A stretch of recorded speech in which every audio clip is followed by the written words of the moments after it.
ঈদের আনন্দ ম্লান হয়ে গেছে পাথরঘাটার জেলেপল্লীতে।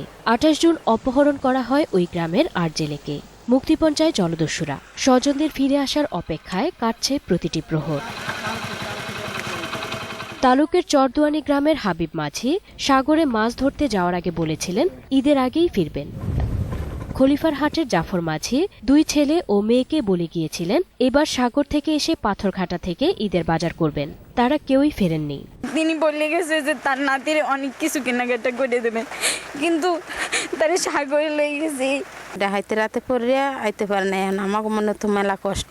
জলদস্যুতে ধরে লই গেছে, এখন বাড়ি অনুপয়ান ঘুরে কারা কান্দে। মোর পুতে কি কষ্টে আছে, খালি কান্দে আনবইয়া মোবাইলে কয়।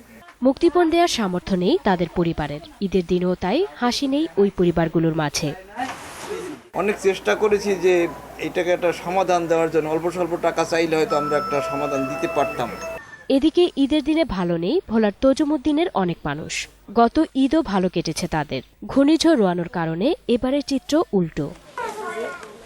সবকিছু হারিয়ে নিঃস্ব পরিবারগুলো। ঈদে আদরের সন্তানকে কিনে দিতে পারেননি নতুন কাপড়। কি করুন, টাকা নাই পয়সা নাই, হাতে বুঝেন না, অন যে গোটা পড়ছে অন কিছু করার আছে। বাচ্চাদেরকে নিয়ে একটি জামা একটি গেঞ্জিও কিনতে পারিনি, আমাদের সেই সমর্থকটা নাই। প্রশাসনের পক্ষ থেকেও নেই কোনো ঈদ বরাদ্দ।